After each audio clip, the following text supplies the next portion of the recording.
2019-жылдын 20-сентябрында Жусуп Баласагын атындагы Кыргыз Улуттук университетинин кичи залында журналистика факультетинин 1-курсунун студенттери үчүн Кыргызстанда тыюу салынган экстремисттик жана террористтик уюмдардын өзгөчөлүктөрү жана улуттар аралык касташууну алдын алуу деген темада семинар лекция өтүлдү.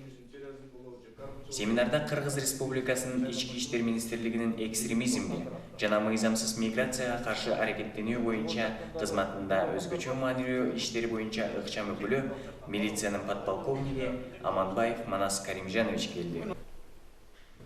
Студенттер үчүн атайын даярдалган Сириядагы абал жана жихад жөнүндө кыскача видео материал көрсөтүлдү. Тасмада кандайдыр бир көз карашка же болбосо концепцияга түп тамыры менен каршы чыгуу, башкача айтканда радикализм жөнүндө маалымат берилди. Адам баласына жалган жашоодо негизи мындай нерсе бар да, эгерде куру доомат менен же болбосо чындап эле адилеттүү, принципиалдуу иштеп аткан мугалимди көрө албастыктан коллективдүү түрдө студенттер ушул нерсени заговор деп коебузбу, жана эме кылып жасап аткан болсо, демек бул жерде студенттердин да жоопкерчилиги карат.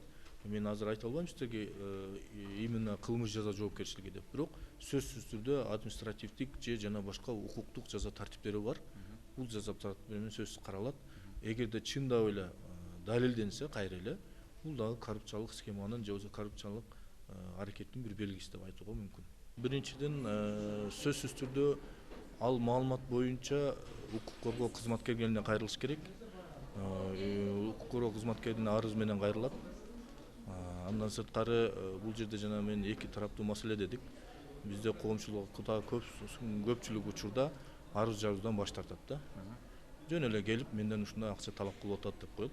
Бул менен биз эч кандай далилдүү негизде биз ал кишиге карата бир жоопкерчилик кылуу маселеси өтө оор. Анын үчүн биз эмне кылыш керек? Сөзсүз түрдө анын арызы, ошол эле учурда ал менен биргеликте ушул киши тарабы, ушул киши ала турган киши тарабынан өзүбүздүн атайын ыкчам иш-чаралар жүргүзүлүш керек. Жыйынтыгында агай менен студенттердин арасында кызуу талкуу дагы суроо жооп болуп, студенттер өзүнө керектүү маалыматтарды алышты. Баласагын ТВ.